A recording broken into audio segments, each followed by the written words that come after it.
আসসালামু আলাইকুম। আমি Khandakar Hasan Shahriar, advocate, Bangladesh supreme court. আজ আমি অত্যন্ত পরিচিত একটি ভয়াবহ সংক্রামক রোগ নিয়ে আলোচনা করব, যার নাম হাম। চিকিৎসা বিজ্ঞানের ভাষায় একে রুবিওলা বলা হয়, যার আক্ষরিক অর্থ হলো লাল দাগ। এটি একটি উচ্চ সংক্রামক ভাইরাল রোগ, যা মূলত মাইক্রোভাইরাস গ্রুপের অন্তর্ভুক্ত।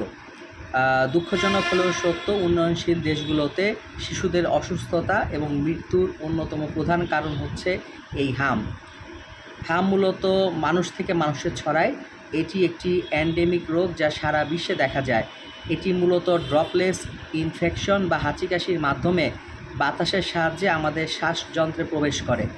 এমনকি চোখের সংস্পর্শের মাধ্যমেও এটি ছড়াতে পারে। একটি বিষয় মনে রাখা জরুরি যে কোনো এলাকায় যদি অন্তত 40% শিশু এই রোগের ঝুঁকিতে থাকে, তবে সেখানে এটি মহামারী আকার ধারণ করতে পারে। বিশেষ করে 6 মাস থেকে 3 বছর বয়সী শিশুরা এই রোগের প্রধান শিকার হয়। হামের সংক্রমণ সাধারণত 3টি ধাপের মাধ্যমে প্রকাশ পেয়ে থাকে। প্রথম ধাপে সংক্রমণের দিন থেকে 10 দিন পর জ্বর, সর্দি, অনবরত হাঁচি, কাশি এবং চোখ লাল হয়ে যাওয়া বা চোখ দিয়ে পানি পড়ার মতো লক্ষণ দেখা যায়। এই সময়ের একটি বিশেষ লক্ষণ হলো দাঁতের মাড়ির ভেতরের দিকে ছোট ছোট সাদা দাগ দেওয়া। চিকিৎসকরা যেটিকে কপলিক স্পট বলে থাকেন। দ্বিতীয় ধাপে শরীরে লালচে দানা বা র্যাশ দেখা দেয়।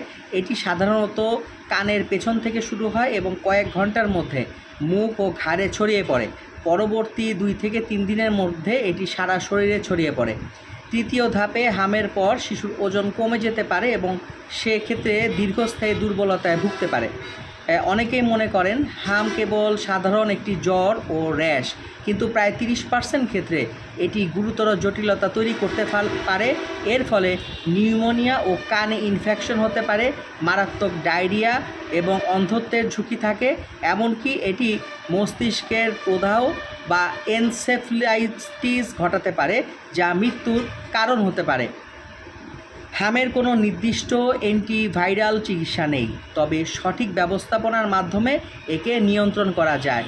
চিকিৎসকের পরামর্শ অনুযায়ী ভিটামিন এ গ্রহণ করা অত্যন্ত জরুরি, কারণ হামের ফলে শরীরে ভিটামিন এর তীব্র অভাব দেখা দেয়।